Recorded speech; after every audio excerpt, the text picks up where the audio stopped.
Biblias, hermanos, en la primera carta del apóstol Pablo a los tesalonicenses, primera carta de Pablo a los tesalonicenses. Hoy vamos a comenzar, hermano, hoy debió de haber comenzado, usted comience el año bien. Traiga una libreta, traiga un lápiz, para que venga usted al estudio de la palabra de Dios. Aquí se estudia la Biblia. Entonces traiga eso, porque usted no se la sabe toda, ¿vio? Entonces ni se recuerda todo. Primera a los tesalonicenses, capítulo 5, versículo del 1 al 10. Yo voy a leer y luego vamos a estudiar. ¿Qué vamos a estudiar? Vamos a estudiar, hermano, escatología. ¿Qué es eso, pastor? Espérese. Yo le digo yo que es escatología.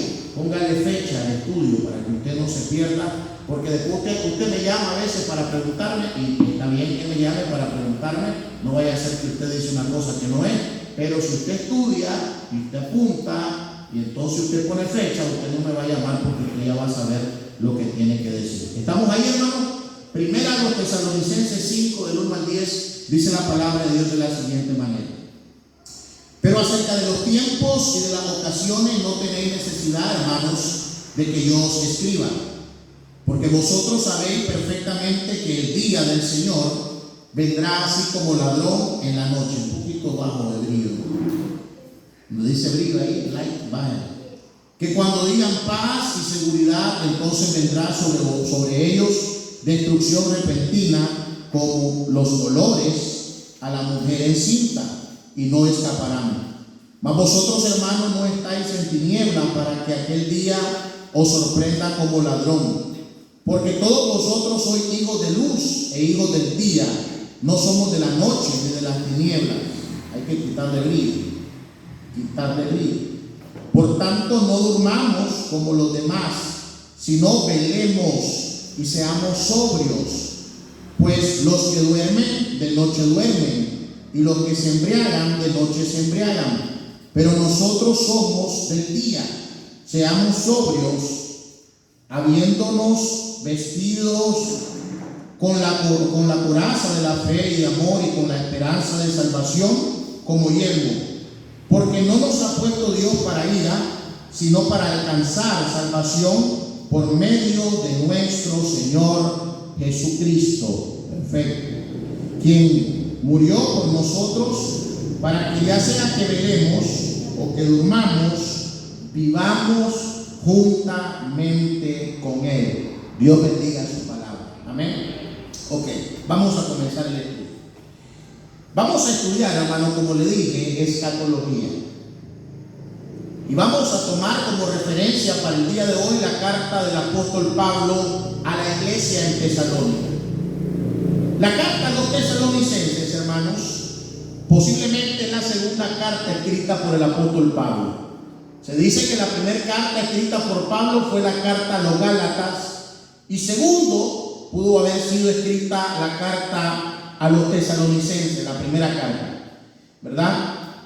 Tesalónica era la ciudad principal de Macedonia en tiempos del Nuevo Testamento, ¿verdad? Y Pablo, hermanos, había recibido un informe. Mire qué bonito informe había recibido Pablo de la iglesia de Tesalónica, ¿verdad? Había recibido un informe de que los tesalonicenses estaban fuertes en la fe. Qué bonito eso. Le dicen a Pablo: Pablo, la iglesia en Tesalónica, los hermanos que están en Tesalónica están fuertes en la fe. Ellos tienen una fe inquebrantable. Están creciendo, están dando para la obra misionera, están creciendo, están predicando en medio de las tribulaciones. Y es más, si usted lee la carta a los tesalonicenses detalladamente, minuciosamente, se dará cuenta que Pablo le dice a los tesalonicenses que muchas iglesias habían tomado el ejemplo de ellos. O sea, la iglesia de los tesalonicenses, Pablo la está presentando como una iglesia modelo para otras iglesias. ¿Está conmigo? Ok. Entonces Pablo dice, estaban fuertes en la fe y tenían un progreso favorable. Pero, siempre hay un pero en la sopa, Pablo escribió esta carta para defenderse de enemigos. Estaban predisponiendo algunos a Pablo. estaban diciendo, hermano, habían falsos rumores, estaban difamando, estaban haciendo cosas o diciendo cosas que no eran correctas, rumores. Por ejemplo, ¿qué rumores habían que estaban introduciendo en la iglesia tesalónica? Decían los hermanos que ya murieron, ya está, ahí quedó todo. ¿Como quiénes? Como los saduceos en tiempos de Jesús, que enseñaban que no existía la resurrección. Entonces había muchos diciendo, miren, ya de sus cristianos, los que andan persiguiendo y los que están muertos, ya se acabó. El muerto está, se acabó, no tienen esperanza. Por eso Pablo le escribe y le dice en el capítulo 4, versículo 13, tampoco queremos, hermanos, que ignoréis acerca de los que duermen, para que no os entristezcáis. Quiere decir, los hermanos en Tesalónica dicen, bueno, ¿para qué servir a Cristo? Si al fin y al cabo servís a Cristo, te viven persiguiendo, vivís en peligro, en limitaciones, y al final te morís y no tenés esperanza. Dice Pablo, no, un momento. No os entristezcáis como aquellos que no tienen esperanza. El mundano no tiene esperanza, el incrédulo no tiene esperanza. Pero, dice el versículo 14, mi hermano, de la siguiente manera: porque si creemos que Jesús murió y resucitó, así también traerá Dios con Jesús a los que durmieron en él. Pablo le está diciendo a los hermanos de Tesalónica, lo que están diciendo es mentira, es una falsa mentira. Es una mentira, es una falsa enseñanza, como los saduceos. El que muere en Cristo tiene esperanza de resurrección. Así como Cristo resucitó de los muertos, todos ustedes que han creído en Cristo también serán resucitados. Bendito sea el nombre de Dios. Pablo les trata de alentar. ¿Qué estaban diciendo? Estaban diciendo que el día del Señor ya se había efectuado. Dice, ya Dios ya vino, ya Jesús vino y ni cuenta se dieron ustedes. Ya volvió a venir y se quedaron. Eso es mentira. ¿A quién están esperando? Ya estaban, hermanos, con falsos rumores. Y por eso en el capítulo 5, versículo 1 les dice, pero acerca de los tiempos y de las ocasiones no tenéis necesidad, hermanos, de que yo escriba, porque vosotros sabéis perfectamente que el día del Señor vendrá así como ladrón en la noche. Nadie se va a dar cuenta de los impíos. Cristo va a venir y se lleva a su pueblo y se lleva a su iglesia.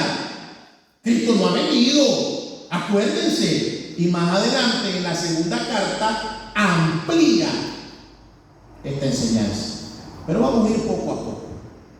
¿Está conmigo?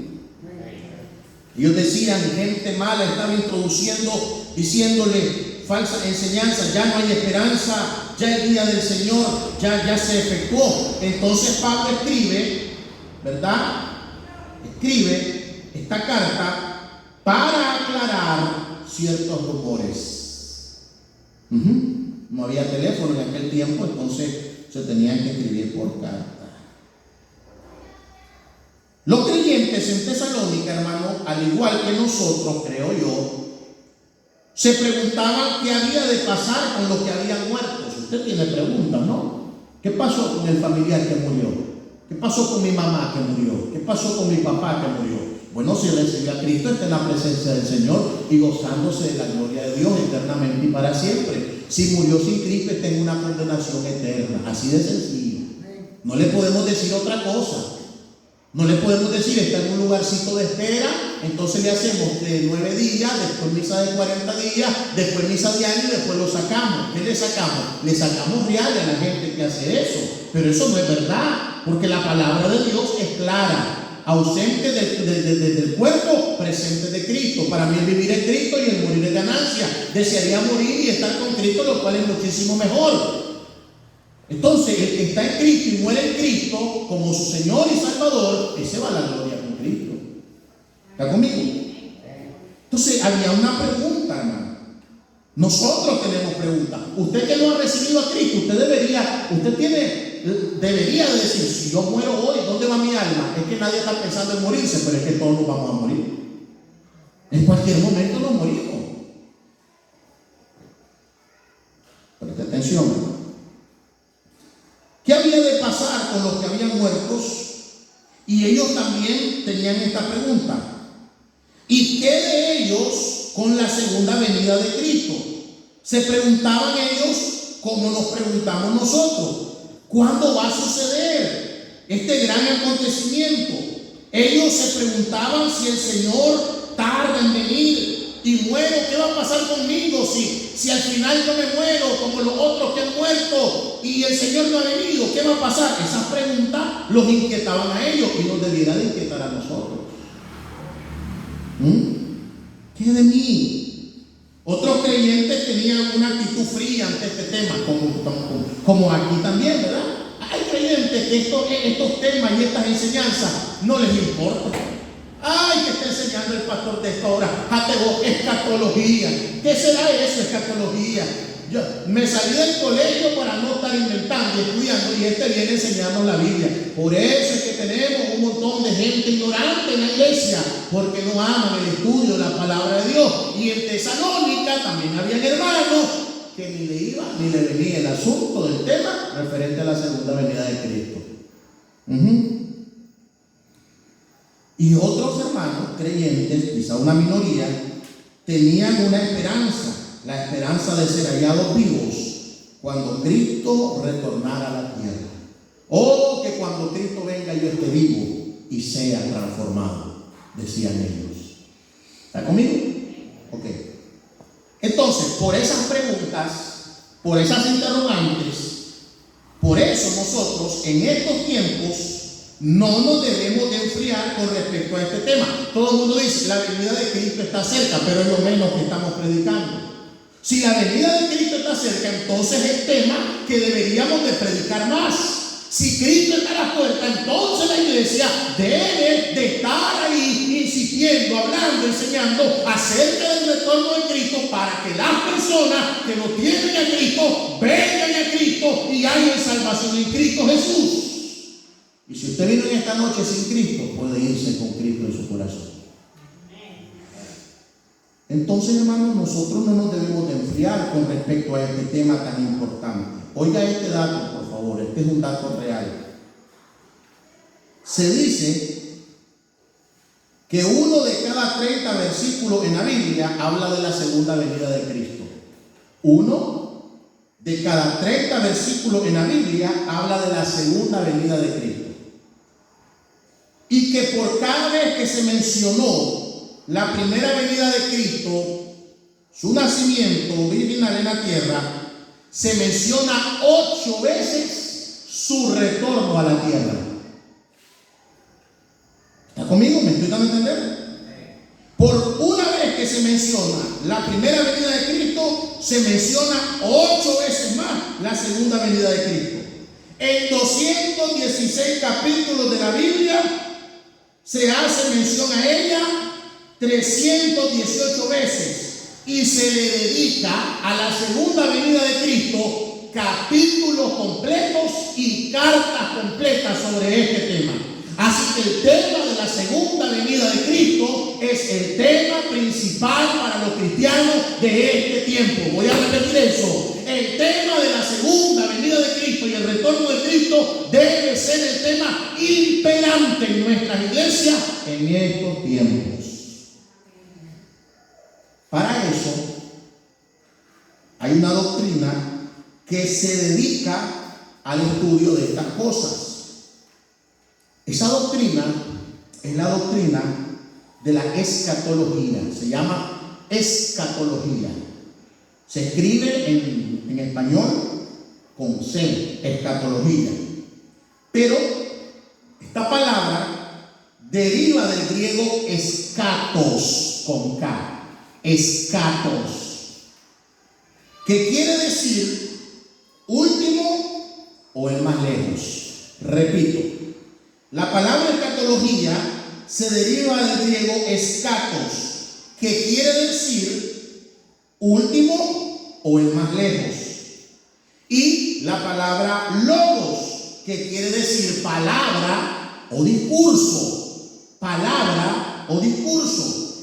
Si unimos esta palabra, sonaría de esta manera: el estudio o el discurso de las palabras, de las últimas cosas o de lo que pasará en un futuro. Entonces, la escatología es la doctrina bíblica que se dedica a estudiar los acontecimientos futuros correspondientes con la segunda venida de Cristo. Recuerde, mi estimado hermano, que la Biblia no tiene tres mensajes, la Biblia tiene un solo mensaje: el Cristo que vendría, el Cristo que vino y el Cristo que vendrá.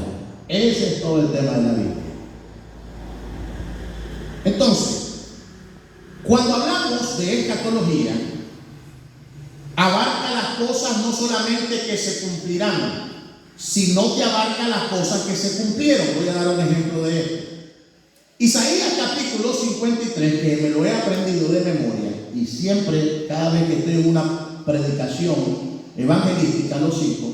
¿Quién ha creído a nuestro anuncio y sobre quién se ha manifestado el brazo de Jehová? Subirá para renuevo delante de él, y como raíz de tierra seca no hay parecer en él, ni hermosura. Le veremos más inatractivo para que le deseemos, despreciado y desechado entre los hombres, varón de dolores, experimentado en quebranto, y como que escondimos de él el rostro, fue menospreciado y no le estimamos. Ciertamente llevó él nuestras enfermedades y sufrió nuestros dolores, y nosotros le tuvimos por azotado, por herido de Dios y abatido. Mas él herido fue por nuestras rebeliones, molido por nuestros pecados. Entonces, todo ese capítulo 53 fue escrito entre 650 y 700 años antes que Cristo naciera. Y profetiza con exactitud la pasión, la muerte, la sepultura y la resurrección de nuestro Señor y Salvador Jesucristo. Quiere decir que para tiempos de años 700 años antes de Cristo, Isaías da esta profecía y se cumple 700 años después. Hay muchas profecías en la Biblia correspondiente a Tiro, a Sidón, a Babilonia, que la Biblia dijo algo de estas ciudades, algunas que ya no se levantarían, otras que desaparecerían, y así se cumplieron. Entonces, la escatología no solamente abarca las profecías que se cumplirán en un futuro, sino que nos da evidencia de profecías que se dieron en el pasado, pero que ya se han cumplido también. ¿Me doy a entender, mi hermano? Y vamos en esta noche solamente a tomar un punto en esta noche. Con este puntito nos vamos a ir en esta noche. Voy a hablar en primer lugar de 4 cosas. Y es, en primer lugar, la importancia para el estudio de la escatología. La importancia para el estudio de la escatología. El próximo viernes vamos a hablar acerca del vocabulario escatológico. Vamos a dar muchas palabras y su significado para que usted ya no ande perdidito, ya sepa cuando hablamos de lo que estamos hablando. ¿Me doy a entender, mi hermano? Ok, repito, en primer lugar, importancia para el estudio de la escatología. Nosotros no podemos ser como algunos hermanos en Tesalónica que no les importaba la segunda venida de Cristo. No podemos ser como muchos cristianos fríos que, bueno, si Cristo va a venir, y algunos están como los impíos. Ay, hace tiempo que dicen que viene y Cristo nunca viene. Pues la palabra de Dios se está cumpliendo. Y hermano, mírenlo de este lado. Como decía un programa ahí cómico, tómelo por el lado amable. Si todavía Cristo no ha venido, a lo mejor es porque está teniendo misericordia de los que no han recibido a Él como su Señor y Salvador personal. Del tío, del suyo, del papa suyo, del hermano suyo, del vecino suyo, para que no se pierda, para que tenga vida eterna en Cristo Jesús. A lo mejor es el tiempo que Dios está ensanchando su gracia y su misericordia para que todo pecador venga al conocimiento. Mientras tanto, la iglesia debe mantenerse predicando el mensaje: Cristo volverá, Cristo vino y Cristo volverá. Amén, hermano. Ese es nuestro deber. Vamos a hablar de 4 cosas entonces, de por qué es importante el estudio de esto. Número 1, ¿por qué es importante el estudio de la escatología? Número 1, porque a través de este estudio podemos darnos cuenta de los propósitos y planes de Dios con respecto al mundo y a su pueblo. Hermano, hay un objetivo por el cual Dios creó un pueblo, por el cual Dios creó un mundo. Pero ese objetivo, ese plan y ese propósito solamente lo llegaré a entender cuando estudie la Biblia y especialmente la doctrina de la escatología. Vaya conmigo a Romanos capítulo 11, versículos 25 y 26. Romanos capítulo 11, versículos 25 y 26. Dice la palabra del Señor. Mire cómo comienza el versículo 25. Mire cómo comienza. Porque no quiero, hermanos, que ignoréis. Dice Pablo, yo no quiero hermanos ignorantes. Yo no quiero hermanos que ignoren. Y desgraciadamente nuestras iglesias están llenas de hermanos que ignoran, porque no tienen pasión por leer y por estudiar la palabra de Dios. Nos da sueño leer la Biblia. Nos da pereza leer la Biblia y nos perdemos de los ricos tesoros que hay en la palabra bendita de Dios.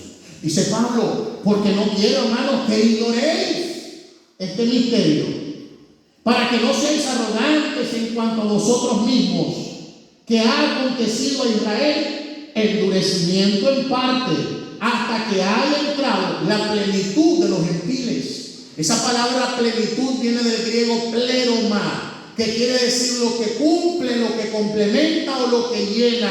Mi estimado hermano, dice el Señor, Israel ahorita, ¿verdad?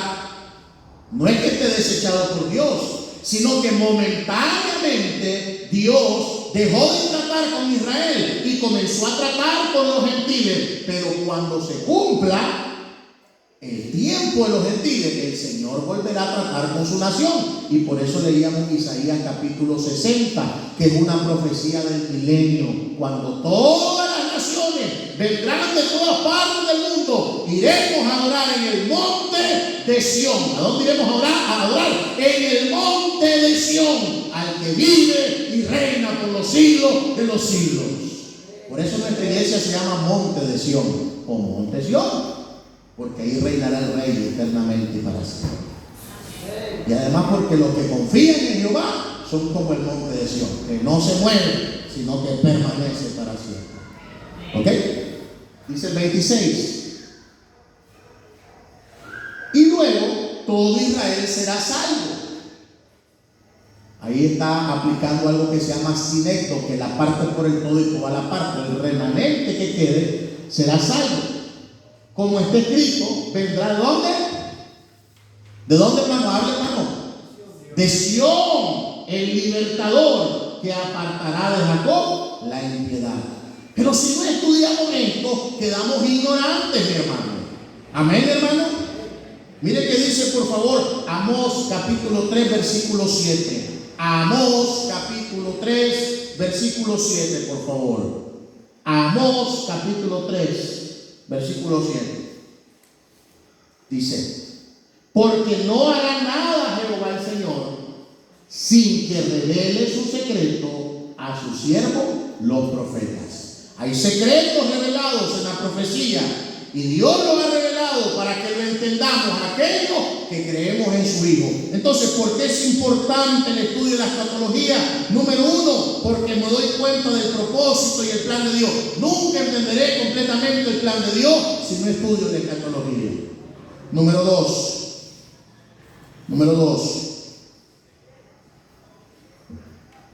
El estudio de la escatología es importante para no ser engañados por falsos maestros. El estudio de la escatología es importante para no ser engañados por falsos maestros. Segunda a Timoteo, capítulo 2, del 16 al 19. Segunda a Timoteo, capítulo 2, versos del 16 al 19. Hermano, el que conoce la verdad de Dios sobre este tema, o el que no conoce, será fácil víctima del engaño. Pero el que conoce la escatología no va a ser engañado. ¿Está conmigo? Mas evita profanas y vanas palabrerías, porque conducirán más y más a la impiedad. 17. Y su palabra comerá como gangrena, de los cuales son Himeneo y Fileto, que se desviaron de la verdad. ¿Qué dice? Que se desviaron de la verdad. ¿Por qué? Diciendo que la resurrección que dice ya se efectuó. ¿Por qué se desviaron de la verdad? Porque no conocían lo que eran los acontecimientos que preceden a la segunda venida de Cristo. Ellos dicen, ya vino, ya ocurrió la resurrección. Dicen, y trastorna la fe de algunos. Pero el fundamento de Dios está firme teniendo este sello. Conoce el Señor a los que son suyos y apártese de iniquidad todo aquel que invoque el nombre de Cristo. Cuando yo estudio escatología, nadie me engaña. Segunda de Pedro, capítulo 2, versículos 1 y 3. Segunda carta del apóstol Pedro a las iglesias, capítulo 2, versos del 1 al 3. Dice así: pero hubo también falsos profetas entre el pueblo, como habrá entre vosotros falsos maestros, que introducirán encubiertamente herejías destructoras, y aún negarán al Señor que los rescató, atrayendo sobre sí mismo destrucción repentina. Versículo 2: y muchos seguirán sus disoluciones, por causa de los cuales el camino de la verdad será blasfemado. Versículo 3: y por avaricia harán mercadería de vosotros con palabras fingidas, como Shabarabará, Rabababá, palabras fingidas sobre los tales. Ya de largo tiempo la condenación no se tarda y su perdición no se duerme. Cuando yo estudio la escatología, nadie me engaña. Número 3. ¿Por qué es importante estudiar la escatología? Número 3. Para librarnos a nosotros y a otros de la ignorancia inexcusable. Hermano, si usted es salvo y usted viene a la iglesia, usted no tiene excusa para ignorar los temas de la segunda venida de Cristo. Usted no tiene excusa. Es salvo, tiene el Espíritu Santo, tiene su Biblia, puede venir a la iglesia a escuchar. Entonces dígame, ¿qué excusa tiene usted? Ay, es que no sé. Y de repente lo agarra y le dice, ve, pastoreta, que usted pastorea, no sabe nada. Usted no tiene excusa. Porque si hay enseñanza, hay predicación, hay doctrina en una iglesia y usted no sabe, usted no tiene excusa. Romanos 11:25, ya lo leíamos, que queremos que no ignoréis. Pero vamos a 1 Tesalonicenses 4:13. 1 Tesalonicenses 4:13. Mire lo que dice la palabra del Señor. 1 Tesalonicenses 4:13. Tampoco queremos, hermanos, que dice que ignoréis. Dios no quiere que ignoremos acerca de los que duermen, para que no os entristezcáis. Hermano, no es la voluntad de Dios que cuando un cristiano muere esté triste. Por eso yo le decía el domingo, ayer, hermano, si hay una persona que se le muere en familia y no está triste, déjelo. Yo te estoy hablando de algo que no es bíblico. Es bíblico. No os entristezcáis como los que no tienen esperanza. Claro, no llora, pero no va a estar triste porque sabe que esa persona está con Cristo en un mejor lugar. Luego dice segunda de Pedro, capítulo 3, del 4 al 8. Segunda de Pedro, capítulo 3, del 4 al 8. Mire lo que dice ahí la palabra de Dios. Ya vamos terminando. Dice ahí: y diciendo, ¿dónde está la promesa de su advenimiento? Porque desde el día que los padres durmieron, todas las cosas permanecen así como desde el principio de la creación. Estos ignoran voluntariamente que en el tiempo antiguo fueron hechos por la palabra de Dios los cielos y también la tierra, que proviene del agua y por el agua subsiste. Por lo cual el mundo de entonces pereció anegado en agua, hablando del diluvio. Pero los cielos y la tierra que existen ahora están reservados por la misma palabra, guardados para el fuego en el día del juicio y de la perdición de los hombres impíos. Una persona impío es irreverente, sin respeto a las cosas de Dios. Versículo 8: mas, oh amados, no ignoréis esto, que para con el Señor un día es como 1000 años, y 1000 años como un día. No ignore, no ignore, no ignore. Hay personas que andan ahí creyendo que se mueren, después le hacen una misa y entonces ya salen de donde estaban y van al cielo. No, usted está aquí para enseñarle, aprender y enseñarle a la gente que solo en Cristo hay salvación. Que no es a través de una misa, que no es a través de un culto, que no es a través de una oración, es a través del arrepentimiento en Cristo Jesús que una persona alcanza salvación. La persona en el mundo vive y no se acuerda que un día tendrá que darle cuentas a Dios. Pero si los cristianos ignoramos esto, entonces no podremos tampoco conducir al que ignora hacia los pies de Cristo. Número 4 y termino. ¿Por qué es importante el estudio de la escatología? Número 4. Fíjese que voy a hacer un comentario breve. 5 minutos y termino. Hay mucha gente que cuando estamos hablando de la escatología le da miedo. Le da miedo. Ay, no hable de mi muerte, pastor. Ay, ¿qué es eso que está diciendo? Ay, pastor, no hable del apocalipsis, de los monstruos que salen ahí, porque creen que el mar sale que es un Godzilla, cree la gente. Mucha película, mira. Ay, las langostas con cara de humano y que tiran. Ay, pastor, no hable de eso, pero ¿cuál es el problema? Si los que estamos en Cristo estaremos con Él en el cielo, ¿cuál es el problema? Escúcheme, la escatología, hermano, es para darnos consuelo y esperanza. Es para decirnos, todo el tiempo que hemos servido a Cristo, hemos sido víctimas de aquellos que tienen el poder mundial y atacan a los cristianos y humillan a los cristianos y hablan mal de los cristianos y pisotean el cristianismo. Pero un día vendrá aquel, el cual es el motivo de nuestro canto y nuestra predicación, y se llama la venganza del Cordero. Entonces y solo entonces los cristianos tendremos victoria y viviremos eternamente con Él. La escatología nos habla del Dios que vendrá a restituir a los cristianos y que gobernaremos con Él y reinaremos con Él, no porque lo merezcamos, sino porque la sangre bendita de su Hijo Jesucristo nos limpia de todo pecado. Alabado sea Dios, hermanos. Esto no es para darnos miedo, es para darnos esperanza. Romanos 15:4. Romanos 15:4. ¿Está conmigo? Es pues, Romanos 15:4. Ni por ser. 15:4. ¿Está conmigo?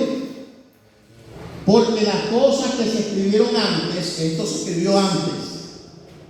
Claro que Pablo está hablando del Antiguo Testamento, pero aplica para todo.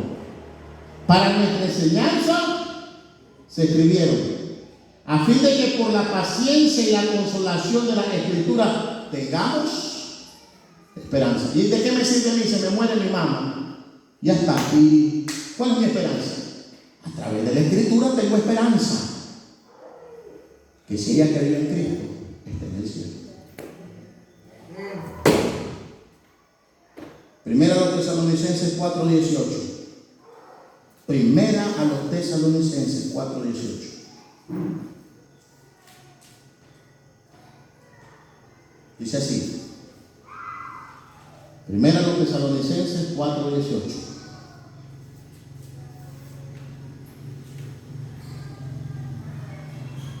Por tanto, ¿qué dice? ¿Para qué de escatología?